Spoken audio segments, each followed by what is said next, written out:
नमस्कार विद्यार्थी मित्रांनो, ABK स्मार्ट स्टडी या आपल्या यूट्यूब चॅनलवरती तुम्हा सर्वांचे हार्दिक स्वागत आहे। तर मित्रांनो, गेल्या काही व्हिडिओमध्ये आपण यवतमाळ जिल्ह्यात तलाठी भरतीचा 2015चा आपण पेपर पाहिलेला होता। तर त्याचप्रमाणे आज आपण इथे जिल्हा परिषद भरती म्हणजेच वाशिम जिल्ह्यात तलाठी भरतीचा 2015 साली झालेला पेपर इथे पाहणार आहोत, ज्यामध्ये आपण याचा आज भाग 1 पाहणार आहोत, ज्यामध्ये आपण इंग्लिश व्याकरणशी संबंधित महत्त्वाचे 25 प्रश्न पाहणार आहोत। त्यामुळे आगामी येणारी तुमची तलाठी भरती आहे आताची, त्यामध्ये तुम्हाला या इंग्लिश ग्रामरच्या क्वेश्चनचा नक्कीच फायदा होऊ शकतो। त्यामुळे तुम्ही हा व्हिडिओ स्किप न करता पूर्ण पहा। चला तर आता वेळ न घालवता आपण आपल्या डायरेक्ट प्रश्नांकडे वळूयात। पाहूयात आजच्या व्हिडिओमधील आपला हा प्रश्न पहिला। तर प्रश्न क्रमांक 1 आहे, direction to fill in the blanks. आता इथे खाली आपल्याला ज्या सूचनाप्रमाणे आपल्याला रिकाम जागा भरायची। तर आता इथे पहिल्यांदा काय दिले, she is dash dash in asking for higher salary, she has worked hard. तर इथे काय येणार, शी इज रिझोनेबल। आता रिझोनेबल म्हणजे त्याला आपण काय म्हणतो, वाजवी, म्हणजे तिला जास्त पगार मिळणे वाजवी आहे, कारण ती खूप म्हणजे कष्ट घेते काम करण्यासाठी, म्हणजे ती तिच्या कामामध्ये हार्ड वर्किंग आहे, म्हणजे खूप कष्टाळू आहे, म्हणून तिला जास्त पगार मिळणे वाजवी आहे म्हणतो आपण। म्हणजे इथे काय येतं, रिझोनेबलचा अर्थ काय होतो, वाजवी, म्हणजे she is reasonable in asking for higher salary, she has worker hard, म्हणजे तिला जास्त पगार मिळणे वाजवी आहे। इथे काय ना, रिझोनेबल येईल। पुढील प्रश्न, प्रश्न क्रमांक 2 काय आहे, the speaker will dash dash the session due to lack of quorum. म्हणजे आता काय, स्पीकर जो होता त्याने काय केला, तो कॉल ऑफ केला, म्हणजे तो काय कॅन्सल केला, तो जो कार्यक्रम चालू होता सेशन त्याने तो कॉल ऑफ केला, म्हणजे कॅन्सल केला, कारण due to the lack of quorum. Quorum म्हणजे काय, तिथे जी सभासद उपस्थित होते त्यांची किमान सभासद संख्या नव्हती, म्हणजे कमीत कमी सभासद तिथे उपस्थित होते, म्हणून त्या स्पीकरने काय केला, आता लोकसभेचे स्पीकर त्याला आपण म्हणतो, म्हणजे काय त्याला आपण वक्ता म्हणतो, म्हणजे बोलणार जे स्पीकर आहे त्याला आपण स्पीकर म्हणतो। म्हणजे त्यांनी काय केलं की तो सेशन जो आहे तो कॉल ऑफ केला, म्हणजे कॅन्सल केला, कारण तिथे सभासद हे कमी होते किमान संख्येपेक्षा, म्हणजे lack of due to lack of quorum म्हणतो, म्हणजे सभासदांची किमान गणसंख्या असल्याने त्यांनी तो सेशन कॅन्सल केला, म्हणजे कॉल ऑफ केला म्हणतो। मी ऑप्शन 2 जे आहे ते आपलं आन्सर असेल। पुढील प्रश्न, प्रश्न क्रमांक 3 काय, they will dash dash the show due to heavy rain. आता शोला काय केलं त्याने, पुट ऑफ म्हणतो, the show will put off the show due to heavy rain, they will put off the show due to heavy rain. आता मॅचमध्ये पाऊस पडल्यावर आपण काय करतो, मॅच पोस्टपोन करतो, म्हणजे पुढे ढकलतो थोड्या वेळाने, किंवा खूप मोठा पाऊस आला तर। तसंच त्यांनी इथे काय केलं आहे, they will put off the show due to heavy rain. आता पुट ऑफ म्हणजे काय, तर पुढे ढकलणे, किंवा त्याला आपण पोस्टपोन करणे म्हणतो। म्हणजे इथे काय, त्यांचा जो शो होता त्याने खूप मोठ्या पावसामुळे त्याचा थोडी वेळ पुढे ढकलली, मी पोस्टपोन केला पुढे काही दिवसानंतर, म्हणजे pull off the show due to heavy rain म्हणतो त्याला आपण, म्हणजे ऑप्शन 2 जे आहे ते आपलं आन्सर असेल। पुढील प्रश्न, प्रश्न क्रमांक 4 काय आहे, if she dash dash in time she would have reached the station. इथे काय पाहिजे, if she had started in time, जर तिने वेळेवर तिथून निघाली असती तर ती वेळेत त्या, म्हणजे तिला जिथे जायचं आहे त्या स्टेशनवर तिथे ती वेळेत पोचली असती, जर ती लवकर निघाली असती तर तयार होऊन। म्हणजे if she had started in time she would have reached the station, म्हणजे वेळेत ती पोचली असती जर लवकर निघाली असती तर। म्हणजे काय ना, इफ इथे वूड आले म्हणून इथे इफ शी हॅड येणार, शी हॅड नंतर काय असतं, ते रूप असतं, if she had started in time she would have reached the station, म्हणजे ऑप्शन 1 मध्ये दिलेले आपलं आन्सर असेल। पुढील प्रश्न, प्रश्न क्रमांक 5 काय आहे, cows must eat grass they want to grow fat.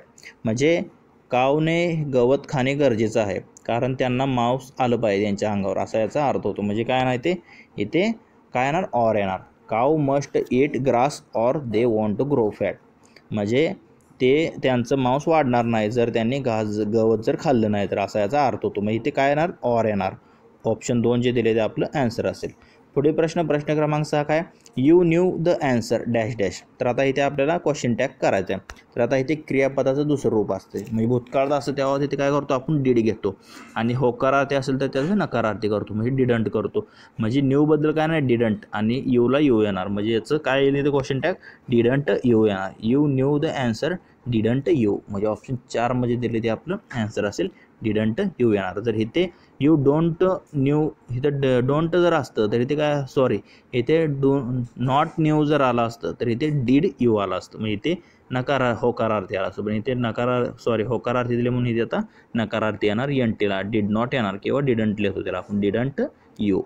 पुढील प्रश्न, तर आता नो अदर बॉय, आता नो अदर आपण कशात वापरतो, तर ते एकमेव आहे. No other boy in the class is as tall as Ramesh, म्हणजे रमेश हा जो आहे तो इतर जे सर्व मुले आहेत त्यांच्यापेक्षा उंच आहे असा याचा अर्थ होतो. म्हणजे हे पॉझिटिव्ह डिग्रीवरचं वाक्य आहे आणि त्याच्यामध्ये ॲजमध्ये आपण त्याचं म्हणजे विशेषणाचं पहिलं रूप घेतो. म्हणजे no other boy in the class is as tall as Ramesh, Ramesh इतके दुसरे कोणतेही मुले उंच नाही त्याचा अर्थ होतो. म्हणजे ऑप्शन 1 जे आहे ते आपलं ॲन्सर असेल. पुढील प्रश्न क्रमांक 8 काय आहे, Ravi is too tired dash dash the work. मग too tired to finish the work येणार, काय येणार, Ravi is too tired to finish work. मग ऑप्शन 3 जे आहे ते ॲन्सर येईल. तर इथे रवी दिले, मी रमेश म्हटलं पण काही घेऊ द्या, पण नाव फक्त चेंज झालं. पण रवी इज टू टायर्ड म्हणजे रवी खूप थकलेला आहे ते काम संपवण्यासाठी आता राहिलेलं. Ravi is too tired to finish the work, मी ते काम जे आहे ते राहिलेलं ते आता ते करण्यासाठी रवी आता सध्या खूप थकलेला आहे. To finish the work, he too tired to finish the work. मी ऑप्शन 3 जे आहे ते आपलं ॲन्सर असेल. पुढील प्रश्न, are you afraid dash dash the dark. Afraid म्हणजे तुम्हाला अंधाराची भीती वाटते का, आर यू अफ्रेड ऑफ येणार ते का ना, अफ्रेड ऑफ द डार्क येणार करेक्ट प्रेपोजिशन. म्हणजे are you afraid of the dark म्हणजे तुम्ही अंधाराला घाबरता का याचा अर्थ होतो. म्हणजे ऑप्शन 2 जे आहे ते आपलं ॲन्सर येईल, इथे काय येईल, ऑफ येईल. पुढील प्रश्न क्रमांक 10 काय आहे, your money will be refunded if goods are not to your satisfaction. म्हणजे तुमचे समाधान जर झाले नाही या मालाने किंवा तो जर माल तुम्हाला जर आवडला नाही तर तुमचे जे पैसे आम्ही घेतले ते तुम्हाला परत दिले जातील. म्हणजे रिफंड म्हणजे काय, पुन्हा परत करणे म्हणतो आपण. म्हणजे तुमचा जर माल जर चांगला असेल तर आम्ही पैसे म्हणजे तुम्हाला पैसे देऊ, पण पैसे घेऊ, पण माल जर तुमचा खराब असेल तर तुमचे पैसे म्हणजे आमचा जर माल तुम्हाला खराब लागला तर तुम्हाला तुमचे पैसे देखील परत मिळणार. म्हणजे इथे काय येणार, सॅटिस्फॅक्शन म्हणतो, म्हणजे समाधान. म्हणजे your money will be refunded if goods are not to your satisfaction. म्हणजे ऑप्शन 3 जे आहे ते आपले ॲन्सर येईल, सॅटिस्फॅक्शन म्हणजे समाधान म्हणतो त्याला. पुढील प्रश्न क्रमांक 11 काय, ओपन द डोअर. आता इथे आज्ञा केली आहे तर आता इथे काय करायचं आहे, इथे 2 वाक्याला तर आता ॲक्टिव्हचं पॅसिव्ह वॉईस करायचं. आता आज्ञार्थी जर ॲक्टिव्ह वॉईसमध्ये असेल तर त्याचं पॅसिव्ह वॉईसमध्ये करताना काय होतं, तर सुरुवात त्याची लेटने होते आज्ञार्थी वाक्याची. म्हणजे ओपन द डोअर्स का ना, लेट नंतर काय कर्म काय, the door, let the door B opened येणार. क्रियापदात भूतकाळात येतं आहे, let the door B opened. हे याचं काय होईल तर ॲक्टिव्हचं पॅसिव्ह होईल, ओपन द डोअरचं let the door B opened होईल. म्हणजे ऑप्शन 3 जे दिले ते आपलं ॲन्सर असणार आहे. पुढील प्रश्न क्रमांक 12 हा सेमच आहे, ॲक्टिव्हचं पॅसिव्ह वॉईस करायचं आहे. द न्यूज सरप्राईज्ड हर. तर आता इथे काय ना, हरच्या बदली आपण काय घेतो, शी घेतो. मी शी हा करता घेणार आणि त्याने सुरुवात करणार. She was surprised at the news. तर आता इथे भूतकाळात आहे सरप्राईज म्हणून इथे वॉज येणार. द न्यूज सरप्राईज्ड हर, त्या बातमीने ती आश्चर्यचकित झाली. मग she was surprised at the news येणार ती काय ना, she was surprised at the news. म्हणजे हे त्याचा पॅसिव्ह वॉईस येईल, ऑप्शन 2 जे आहे ते आपलं ॲन्सर असेल. पुढील प्रश्न क्रमांक, आता इथे काय, direction change into indirect speech. आता इथे 3 वाक्य जे दिलेत ते इनडायरेक्ट स्पीचमध्ये आपल्याला त्याचं रूपांतर करायचं आहे. म्हणजे डायरेक्ट स्पीचमध्ये इथे वाक्य दिलेली आहेत. तर आता इथे काय, Dheeraj wondered what can it be. Wondered म्हणजे काय, तर आश्चर्यचकित होणे त्याला म्हणतो, वंडर्ड म्हणतो त्याला आपण. म्हणजे Dheeraj wondered what can it be, मग हे काय आहे ते पाहून तो धीरज आश्चर्यचकित झाला. याचा आपल्याला इनडायरेक्ट करायचं आहे. तर कसं येईल, Dheeraj wondered what it could be येणार काय ना, धीरज वंडर्ड व्हॉटने जातं प्रश्नार्थक वाक्याने तिथे आपण वाक्य जोडतो जेव्हा दिलेलं असतं ते व्हॉट वाय. म्हणजे Dheeraj wondered what it could be येणार आहे ती. म्हणजे ऑप्शन 4 मध्ये दिले ते करेक्ट त्याचा इनडायरेक्ट स्पीच येईल. पुढील प्रश्न क्रमांक 14. आता सेम आहे, इनडायरेक्ट स्पीच करायचं आहे. The teacher said to the boys fair do you want to go. म्हणजे टीचर मुलांना म्हणत आहेत की तुम्ही कुठे म्हणजे तुमची कुठे जाण्याची इच्छा आहे. मग आता मग ह्याचं कसं येईल, इनडायरेक्ट स्पीचमध्ये the teacher asked the boys. म्हणजे टीचर जे होते त्यांनी मुलांना विचारलं where they wanted to go, म्हणजे ते कुठे जाऊ इच्छितात. The teacher asked the boys where they wanted to go. म्हणजे शिक्षक मुलांना विचारत होते की तुम्ही कुठे जाणार आहात, म्हणजे तुमची कुठे जाण्याची इच्छा आहे. म्हणजे the teacher asked the boys where they wanted to go. तर इथे देखील वेअरने हे वाक्य जोडलेलं आहे. म्हणजे इथे इनडायरेक्ट स्पीच करताना व्हॉट वेअरने इथे जोडले जातात वाक्य काही.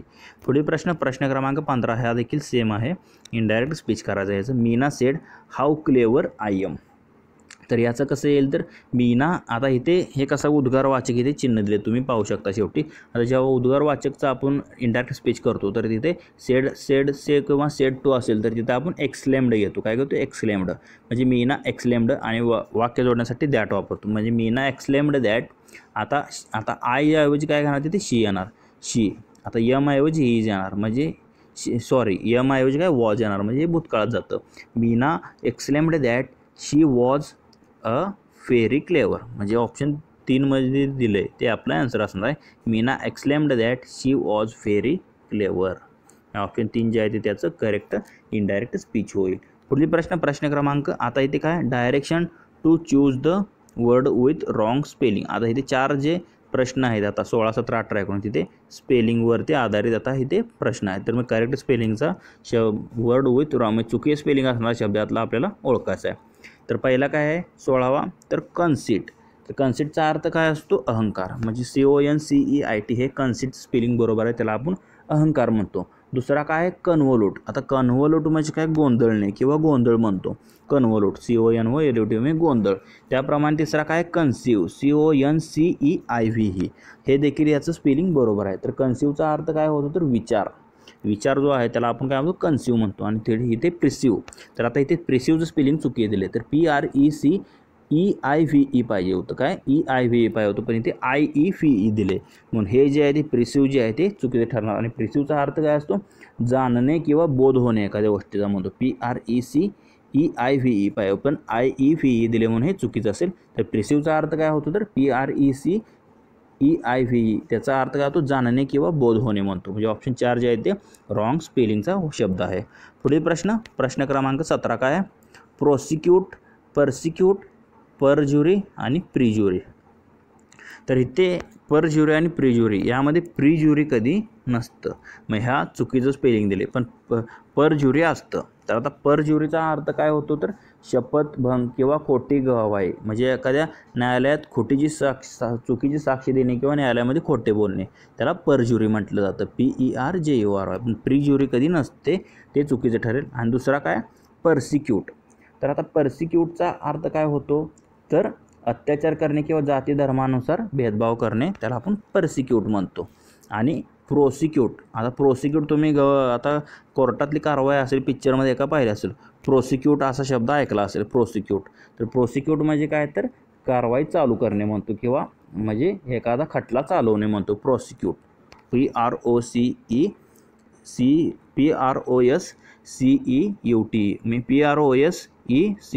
प्रोसिक्यूट म्हणजे काय? खटला चालवणे. आणि परसिक्यूट म्हणजे काय? तर एखाद्याचा अत्याचार करणे किंवा जाती धर्मानुसार अत्याचार करणे, त्याच्यावर त्याला परसिक्यूट म्हटले जाते. इथे चुकीचं काय आहे? तर प्रिज्युरी आहे, तिथे परज्युरी पाहिजे होतं. म्हणजे ऑप्शन 4 जे आहे ते आपलं आन्सर असणार आहे 17व्याचं देखील. पुढील प्रश्न क्रमांक 18 काय आहे? तर इथे व्हर्सटाईल. तर व्हर्सटाईलचं स्पेलिंग काय असतं? VERSATILE. पहिला जो शब्द दिला आहे तर फर्कटाईल दिला आहे, C दिला आहे, म्हणजे ते यस पाहिजे होतं, म्हणजे पहिला चुकीचं आहे. तर व्हर्सटाईल म्हणजे काय? अनेक गुण असलेला त्याला म्हणतो आपण, किंवा बहुमुखी किंवा बहुउद्देशीय त्याला म्हणतो आपण. व्हर्सटाईलला बहुउद्देशीय अर्थ होतो व्हर्सटाईल, म्हणजे हे स्पेलिंग बरोबर आहे. त्याप्रमाणे फिराईल दिलं आहे. काय? फिराईल म्हणजे काय? तर विषारी असतं. फिराईल म्हणजे विषारी असतं. आणि फेरिलीचा अर्थ काय होतो? नक्की किंवा खरोखर किंवा ट्रूली म्हणतो त्याला, म्हणजे फेरिली. हे 3 बरोबर आहेत, पण व्हर्सटाईलचं स्पेलिंग VERSATILE असतं. ऑप्शन 1 मध्ये दिले ते चुकीचं ठरतं, म्हणजे 18व्याचं एक आन्सर असेल आपलं. पुढील प्रश्न क्रमांक 19 काय आहे? तर आता इथे काय दिलं आहे? इंटरव्हेने. ऑप्शन 1 मध्ये काय दिलं? इंटरफेने. तर हे काय? त्याचा मध्यस्थी करणे असा अर्थ होतो, म्हणजे इंटरफेने म्हणतो, हे बरोबर दिले. दुसरं काय? इंटरविन्स. आता WINC नाही तर इंटरवाईन पाहिजे होतं. काय? इंटरवाईन पाहिजे, म्हणजे इथे इंटरविन्स दिले, म्हणजे हे चुकीचं ठरतं. तर इंटरवाईनचा अर्थ काय होतो? तर इंटरवाईन म्हणजे काय? तर गुंतणे किंवा सामील करून घेणे म्हणतो इंटरवाईन. आणि इंटरटवाईन म्हणजे काय? इंटरटवाईन म्हणजे काय असतं? तर इंटरटवाईन म्हणजे दोन वस्तू गुंपणे किंवा गुंतागुंती करणे, मग त्याला इंटरटवाईन म्हणतो. आणि इंटरनिसाइन म्हणतो. आता चौथं काय? इंटर्नसाइन. म्हणजे परस्पर संबंध असतात. परस्पर ज्याला काय म्हणतो इंटरन साईन म्हणतो. म्हणजे 1 नंबर 3 नंबर 4 नंबर हे करेक्ट स्पेलिंग आहेत. फक्त इंटरविनचं दिले तिथे इंटरवाईन पाहिजे. म्हणजे त्याचा अर्थ काय होतो इंटरवाईनचा तर गुंतणे किंवा सामील करून घेणे म्हणतो. इंटरटवाईन म्हणजे देखील गुंतणे असतं. पण इथे चुकी दिली स्पेलिंग म्हणून ऑप्शन 2 जे आहे ते आपलं आन्सर असणार 19व्याचं म्हणजे रॉंग स्पेलिंग आहे इंटरटवाईन. पुढील प्रश्न क्रमांक आता डायरेक्शन चूज द करेक्ट अँटोनाइम. मग आता इथे आपल्याला विरुद्धार्थी शब्द ओळखायचा आहे करेक्ट. तर इथे काय दिला पहिला लॅविश. तर लॅविशचा अर्थ काय असतो तर भव्य किंवा खर्चिक किंवा खूप पैसे खर्च करणारा जो असतो म्हणजे खर्चिक व्यक्ती त्याला आपण लॅविश म्हणतो. तर त्याच्या विरुद्धार्थी काय असतं फ्रुगल. फ्रुगल म्हणजे काय काटकसरीने वागणारा त्याला आपण फ्रुगल म्हणतो. म्हणजे लॅविश म्हणजे काय पैसे उधळणारा आणि फ्रुगल म्हणजे काटकसरीने वागणारा त्याच्या विरुद्धार्थी येतो. आता इथे काय दिले पुढील प्रश्न काय आता पुढे पंजंट दिला आहे. पंजंट तर पंजंटचा अर्थ काय असतो तर त्याच्या विरुद्धार्थी माईल येतं. तर पंजंट म्हणजे काय गंध किंवा बहुत म्हणजे खूप जास्त तिखट असतं तर त्याला आपण काय म्हणतो खूप जास्त तीक्ष्ण किंवा तिखट चव असते त्याला आपण पंजंट म्हणतो. त्याच्या विरुद्धार्थी काय असतं माइल्ड. माइल्ड म्हणजे काय सॉफ्ट म्हणजे कमी तिखट त्याला म्हणतो म्हणजे माइल्ड. पंजंट म्हणजे अधिक तिखट जे अन्न असतं त्याला पंजंट म्हणलं जातं आणि माइल्ड म्हणजे काय कमी तिखट म्हणजे मीडियम त्याला आपण म्हणतो म्हणजे कमी तिखट असलेलं. सौम्य किंवा नरम देखील त्याला आपण म्हणतो किंवा हलकं देखील म्हणतो माइल्ड. आणि पंजंट म्हणजे काय तर गंध किंवा बहुत तिखा म्हणतो हिंदीमध्ये आपण. पुढील आक्षेप म्हणजे स्वीकारणे. पुढील प्रश्न क्रमांक 22 काय इलिजिबल. तर आता इलिजिबल त्याचा अर्थ काय असतो तर इलिजिबल म्हणजे अपाठ्य म्हणजे वाचता किंवा पाठ न करता येणारे त्याला काय म्हणतो इलिजिबल म्हणतो. आणि पाठ करता येणार किंवा वाचनीय किंवा वाचता येणार त्याला आपण काय म्हणतो तर रिडिएबल म्हणतो. क्लिअर म्हणजे स्पष्ट, क्लीन म्हणजे स्वच्छ, लिमिटेबल म्हणजे काय तर मर्यादित म्हणतो. पण इथे रिडिएबल म्हणजे वाचनीय आणि इलिजिबल म्हणजे अवाचनीय म्हणजे वाचता न येणार. म्हणजे इलिजिबलसाठी काय येणार तर रिडेबल येणार वाचनीय आणि अवाचनीय. पुढील प्रश्न आता इथे काय राहिले जे 3 प्रश्न आहेत ते कशाचे आहेत तर चूज द करेक्ट सिनोनाइम. मग आता समानार्थी शब्द आता इथे शोधायचे. तर काय दिला क्वेश्चन नंबर 23ला ट्रांक्विलिटी. आता ट्रांक्वालिटी म्हणजे काय असतं तर त्याला आपण शांतता म्हणतो. ट्रांक्वालिटी म्हणजे शांतता. त्याच्या समानार्थी काय येतं कामनेस. कामनेस म्हणजे देखील शांतता येतं. ट्रान्झिशन म्हणजे काय तर त्याला आपण म्हणतो ट्रान्झिशन म्हणजे तर त्याला संक्रमण किंवा अवस्थांतर असे म्हटले जाते. म्हणजे ट्रान्झिशन म्हणतो म्हणजे बदल किंवा संक्रमण किंवा अवस्थांतर म्हणतो. आणि ट्रान्झिटरी म्हणजे काय तर ट्रान्झिटरी म्हणजे क्षणभंगूर म्हणतो. काय म्हणतो क्षणभंगूर म्हणजे ट्रान्झिटरी. काम म्हणजे शांत आणि कामनेस म्हणजे शांतता. म्हणजे ट्रांक्वालिटीला काय येणार शांतता म्हणजे कामनेस येईल. म्हणजे 23व्याचा आपले आन्सर येईल कामनेस. आणि ट्रान्झिशन म्हणजे संक्रमण आणि ट्रान्झिटरी म्हणजे देखील क्षणभंगूर. हे देखील तुम्ही अर्थ लिहून ठेवा. पण इथे ट्रांक्वालिटीसाठी काय येईल करेक्ट समानार्थी शब्द कामनेस येईल शांतता. पुढील प्रश्न क्रमांक 24 काय आहे तर क्रेडुलस. तर क्रेडुलसचा अर्थ काय असतो तर त्याला आपण काय म्हणतो तर किंवा विश्वासार्ह म्हणतो. काय म्हणतो विश्वासार्ह किंवा त्याला आपण काय म्हणतो किंवा उदारमानाचा म्हणतो.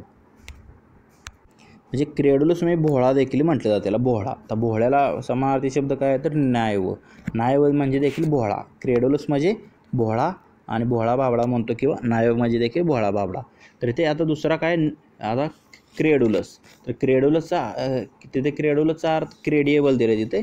तर क्रेडिएबलचा अर्थ काय असतो तर त्याला आपण विश्वासार्ह म्हणजे विश्वास ठेवण्याजोगा म्हणतो. त्याप्रमाणे जनरसचा अर्थ काय होतो उदार मानाचा म्हणजे उदार व्यक्ती जनरस म्हणतो. आणि सॉफ्ट स्पोकन मी त्याला आपण मितभाषी किंवा गोड बोलणारा देखील असं म्हणतो. त्याला आपण काय म्हणतो सॉफ्ट स्पोकन मितभाषी किंवा गोड आवाजाचा म्हणतो. गोड आवाजात बोलणारा सॉफ्ट स्पोकन किंवा मितभाषी देखील म्हणतो. नायव म्हणजे भोळा, क्रेडुलस म्हणजे भोळा, क्रेडियल म्हणजे काय अर्थ होतो विश्वासार्ह आणि जेनेरियस म्हणजे उदार अर्थ होतो. हे देखील तुम्ही लक्षात ठेवा. इथे क्रेडुलसच्या विरुद्ध म्हणजे समानार्थी काय नायव येणार म्हणजे भोळा. पुढील प्रश्न आणि हाचा इंग्रजी ग्रामरवरील आपला या भागमधील हा शेवटचा प्रश्न आहे. तर काय आहे कॉर्पोरल. तर कॉर्पोरल म्हणजे त्याला आपण काय म्हणतो शारीरिक म्हणतो. शारीरिक. आता शारीरिकला आपण फिजिकल देखील म्हणतो. म्हणजे कॉर्पोरलचा समानार्थी काय ना फिजिकल. तसेच कॉर्पोरलचा अजून एक अर्थ होतो म्हणजे स्थलसेना किंवा वायुसेनेचे जे छोटे अधिकारी असतात त्याला आपण काय म्हणजे छोट्या आर्मीमध्ये जवान असतात त्याला देखील कॉर्पोरल म्हटलं जातं आणि त्याला फिजिकल म्हटलं जातं म्हणजे शारीरिक. आणि स्पिरिच्युअल म्हणजे काय तर त्याला आपण आध्यात्मिक म्हणतो. आध्यात्मिक व्यक्ती म्हणजे स्पिरिच्युअल म्हणतो. आणि मॉरल म्हणजे काय, नैतिक गोष्ट, त्याला आपण मॉरल म्हणतो. आणि इंटेलेक्च्युअल म्हणजे काय, आता तुम्ही हा शब्द ऐकला असेल बुद्धिमत्तेचे तुमच्या पुस्तकामध्ये. इंटेलेक्च्युअल म्हणजे काय, बौद्धिक किंवा बुद्धिमत्ता पूर्ण, त्याला म्हणतो इंटेलेक्च्युअल. तर इथे कॉर्पोरल म्हणजे काय, तर त्याचा अर्थ होतो शारीरिक आणि त्याचा समानार्थी काय आहे फिजिकल. म्हणजे ऑप्शन 3 जे आहे ते आपलं 25चा आन्सर असणार आहे. तर मित्रांनो आपला जो तलाठी भरतीचा पेपर चालू आहे वाशिम जिल्ह्याचा, त्याचा भाग 1 आपण इथे पाहिलेला आहे, ज्यामध्ये आपण इंग्लिश ग्रामर संबंधित 25 प्रश्न कव्हर केलेले आहेत. तर तुम्हाला या प्रश्नांमध्ये कोणती शंका वाटत असेल तर कमेंट करून नक्की कळवा. तसेच हा जर व्हिडिओ आवडला असेल तर लाईक करा, तुमच्या मित्रांना देखील शेअर करा. तसेच असे जर नवनवीन व्हिडिओ हवे असतील तर आपली YouTube channel ABK smart study subscribe करा व समोर बेल आयकॉनवर प्रेस करा. धन्यवाद मित्रांनो. जय हिंद, जय महाराष्ट्र.